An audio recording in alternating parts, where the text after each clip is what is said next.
Hello guys, welcome back to the channel. आज हम बात करने जा रहे हैं 194 एल ए टीडीएस के बारे में एंड 194 एल बी के सेक्शन ऑफ टीडीएस के बारे में। सो वीडियो को शुरू करने से पहले प्लीज़ चैनल को सब्सक्राइब ज़रूर कर दीजिएगा। और ये वीडियो थोड़ी सी इंटरेस्टिंग भी है और थोड़ी सी लंबी है बिकॉज ये कॉन्सेप्ट को हम डिटेल में समझने वाले हैं। तो सबसे पहला हमारा कॉन्सेप्ट आता है TDS under section 194 L A, जिसमें कि हम पढ़ने वाले हैं TDS on payment of compensation on acquisition of certain immovable property. अगर इमूवेबल प्रॉपर्टी के लिए आपको कोई कंपनसेशन मिल रहा है तो उस पर टीडीएस का क्या रोल है वो हम पढ़ेंगे। तो पहले इंट्रोडक्शन ले लीजिए, और जिसने अभी तक सब्सक्राइब नहीं करा है प्लीज सब्सक्राइब कर दीजिए यार। तो देखो, section 194 LA of income tax act 1961 apply होता है अगर आपका कोई जमीन है, कोई लैंड है या कोई बिल्डिंग है। ठीक है, इमूवेबल प्रॉपर्टी में लैंड बिल्डिंग वगैरह ही आती है। तो उस पर कंपल्सरी एक्विजिशन हो गया, मतलब उसको गवर्नमेंट को टेक ओवर करना पड़ा या किसी कंपनी को टेक ओवर करना पड़ा, क्योंकि ऐसा रोक ही नहीं सकते थे हम, वो टेक ओवर बहुत जरूरी था। तो ऐसे में आपको क्या मिलता है? कंपनसेशन मिलता है। अब देखो, कंफ्यूज मत हो, एक एग्जांपल ले लेते हैं। फॉर एग्जांपल, ये आपका घर है। ठीक है, थोड़ा गंदा सा बन गया यार, चलो कोई बात नहीं, ये आपका घर है।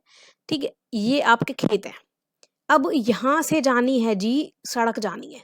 अब गवर्नमेंट को क्या है, आपका ये जो खेत का टुकड़ा है ना, ये एक्विजिशन करना पड़ेगा। इसको हम क्या बोलेंगे? कंपल्सरी एक्विजिशन करना पड़ेगा।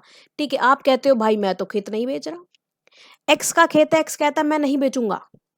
ठीक है, लेकिन गवर्नमेंट कहती है भाई एक काम कर, तू इसके 5 टाइम्स पैसे ले ले लेकिन ये खेत मुझे बेच दे। तो वो बेच देता है, तो उसको हम क्या कहते हैं? उसको हम बोलते हैं कॉम्पनसेशन। उसको हम कॉम्पनसेशन बोलते हैं। और जब आपको वो कॉम्पनसेशन सरकार देगी तो कुछ टीडीएस का पैसा काट करके देगी। इसी सेक्शन के बारे में हम पढ़ने वाले हैं। अब प्रॉपर डिटेल देख लेते हैं। एप्लीकेबिलिटी, सेक्शन 194 एलए क्या कहता है कि जब कोई इमूवेबल प्रॉपर्टी जिसको कोई हिलाया नहीं जा सकता है, वो कंपल्सरी एक्वायर कर ली जाती है कानून के द्वारा। ठीक है, और उसके बदले में जो इंसान को कोई पैसा मिल रहा है, जो कि एक रेजिडेंट है, कंपनसेशन के थ्रू मिल रहा है या फिर उसको किसी भी तरह मिल रहा है कंपनसेशन के लिए, तो उस पर टैक्स डिडक्ट होगा। मैंने आपको बता ही दिया, आपको जमीन के लिए कोई पैसा मिल रहा है तो उस पर टीडीएस डिडक्ट होगा। ये अप्लाई होगा जब किसी पर्सन को, फिर चाहे वो गवर्नमेंट है, लोकल अथॉरिटी है या अदर है, क्या दे रही है? कंपनसेशन दे रही है या फिर कंसिडरेशन दे रही है इमूवेबल प्रॉपर्टी के लिए, तो टीडीएस काट करके देगी। जैसा कि मैंने पहले बताया था कि गवर्नमेंट क्या दे रही है, एक्स को उसके खेत के लिए पैसा दे रही है, तो गवर्नमेंट का ये ड्यूटी बनता है कि वो टीडीएस का पैसा काट करके ही एक्स को दे। ठीक है, यहाँ पे एक्सक्लूजन है कि एग्रीकल्चर लैंड यहाँ पर कवर नहीं होता। ठीक है, मैंने खेत बोला था लेकिन वो प्राइवेट जमीन, आप उसको समझ लो। एग्रीकल्चर लैंड यहाँ पे इंक्लूड नहीं होता। ठीक है, रेट ऑफ टीडीएस आपका होगा यहाँ पर 10%। कंपनसेशन का जितना भी अमाउंट है उसका सीधा सीधा 10% टीडीएस कट जाएगा। लेकिन अगर बंदे के पास पैन कार्ड फर्निश नहीं है तो 206 के सेक्शन में 20% का टीडीएस देना पड़ेगा।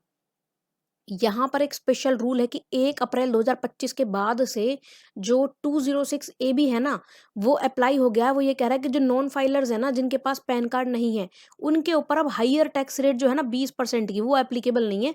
सभी को 10% के अंडर टैक्स पे करना है, टीडीएस पे करना है। तो आगे बढ़ते हैं। थ्रेशोल्ड लिमिट क्या है? यहाँ पर पहले जो थ्रेशोल्ड लिमिट थी वो थी 2.5 लाख रुपए, 2,50,000 पर ईयर। लेकिन अब 1 अप्रैल 2025 से थ्रेशोल्ड को बढ़ा दिया गया है और बोला गया है कि 5 लाख रुपए तक आपको कोई टीडीएस नहीं देना है। फॉर एग्जाम्पल, जो जमीन एक्वायर की गई थी एक्स की, उस पर टीडीएस कटना था जी 1 लाख रुपया, तो टीडीएस देना पड़ेगा। लेकिन अगर सपोज उस पर टीडीएस बनता है कितने का, उस पर कंपनसेशन कितना मिला जी? 4,50,000 का कंपनसेशन बन गया। 4,50,000 के कंपनसेशन तो 5 लाख से कम है, तो कोई टीडीएस नहीं देना। लेकिन अगर सपोज उसका कंपनसेशन बनता है 8 लाख का, तो ये तो थ्रेशोल्ड से ज्यादा है, तो पूरे पैसे पे क्या करना पड़ेगा? टीडीएस देना पड़ेगा। फिर आगे हम चलते हैं कि एग्जाम्पशन क्या है, क्या क्या एग्जाम्पशन थी। तो एग्रीकल्चर लैंड तो था ही कि एग्रीकल्चर लैंड पे कोई कंपनसेशन हो या ना हो उससे कोई मतलब नहीं है, क्योंकि वो इस सेक्शन के अंडर ही नहीं आता है, उस पर टीडीएस देना ही नहीं होता है। एग्रीकल्चर की इनकम ही टैक्सेबल नहीं होती है। ठीक है, payment does not exceed 5 lakh, 5 lakh का थ्रेशोल्ड अभी अभी पढ़ा हमने।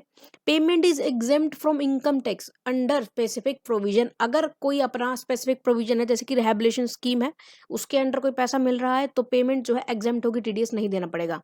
यदि जो हमारा रिसिपेंट है, जिसको कि पैसा कंपनसेशन का मिल रहा है, वो हमारे असेसिंग ऑफिसर के पास जाता है। अब असेसिंग ऑफिसर के पास जाकर के फॉर्म 13 उसको फिल कर देता है। हमारा असेसिंग ऑफिसर दयालु है, समझदार है, उसको लगता है जी भाई साहब आपका टैक्स नहीं बन रहा है इतना, कोई बात नहीं, तो वो क्या करेगा? वो एक सर्टिफिकेट देगा टैक्स डिडक्शन का, कि या तो एक लोअर रेट पे आपको टैक्स देना पड़ेगा या फिर आपको कोई टीडीएस नहीं देना पड़ेगा। थोड़ा विस्तार से बात समझ लेते हैं। जिसने पहली वीडियो देखी है उसको तो समझ में आ गया होगा, नए बच्चों के लिए समझा देते हैं कि फॉर एग्जाम्पल मेरा बन रहा था जी 5 लाख का टीडीएस। मैंने एओ के पास लगाया जी फॉर्म 13। एओ मुझे एक सर्टिफिकेट दे देते हैं, वो कह देते हैं कि आप 5 लाख मत दो, मैं आपको 3 लाख का रिलैक्सेशन दे देता हूँ, आप सिर्फ और सिर्फ 2 लाख का टीडीएस पे करो। ठीक है, तो ये था फॉर्म 13 का खेल। अब कॉम्प्लायंस कि इस हमारे एक्ट के अंडर हमें क्या क्या करना होता है। तो देखो, टाइम ऑफ डिडक्शन, डिडक्शन के दौरान हमको करना ये है कि पेमेंट और क्रेडिट, जब भी हमारा पेमेंट हो रहा है या जब एक्चुअल में हमारे खाते में पैसा आ रहा है, उसमें से जो भी पहले होगा उस समय टीडीएस डिडक्ट कर लिया जाएगा। फॉर एग्जाम्पल 1 जनवरी को जो है पेमेंट हो रही है और 5 जनवरी को मेरे खाते में जमा हो रहा है, तो टीडीएस 1 जनवरी को कट जाएगा।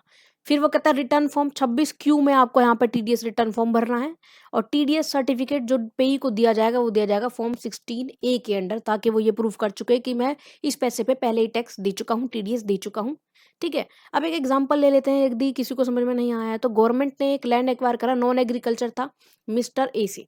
मिस्टर ए को कॉम्पनसेशन मिला 8 लाख रुपए का, और फाइनेंशियल ईयर है 25-26। ठीक है, 2025। तो इसका मतलब नया जो रूल है वो एप्लीकेबल होगा। थ्रेशोल्ड हमको पता है 5 लाख रुपए है। एक्सेस कितना है जी? 3 लाख रुपए का एक्सेस है जी। 3 लाख रुपए पे 10% का हमारा टीडीएस कितना हो जाता है? 30,000 रुपये हो जाता है। तो टोटल पेमेंट कितना मिलेगा उसको? 8 लाख रुपए उसका टीडीएस, 8 लाख रुपए उसका कंपनसेशन था, 30,000 का यहाँ पर टैक्स कट गया, तो टोटल रुपए मिलेगा उसको 7,70,000 रुपये, 7,70,000 रुपीज। अब एक समरी ओवरव्यू, ये वीडियो खत्म नहीं हो रही है, एक सेक्शन हो रहा है, लेकिन पहले इसका रिव्यू देख लो ताकि अगर कुछ बच्चों का बीच में रह गया है तो ध्यान रहे। एप्लीकेबल किस पे होता है? हमारा कंपनसेशन पे होता है, कंपनसेशन ऑन एक्वायर्ड लैंड। ठीक है, यहाँ पर लिख देते हैं हम, कंपनसेशन है ये किसका? लैंड का या इमूवेबल प्रॉपर्टी का। रेट ऑफ टीडीएस क्या है? 10% है, पेन ना हो तो 20% है, लेकिन ये 20% 2025 के बाद से लागू नहीं है। थ्रेशोल्ड लिमिट है 5 लाख रुपए। एग्जेम्पशन क्या है जी? एग्रीकल्चर लैंड पे कोई ये पैसा नहीं देना है।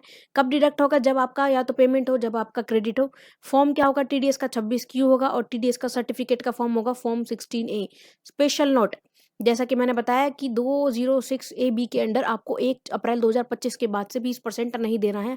आपके पास चाहे पैन नहीं हो, कोई फर्क नहीं पड़ता।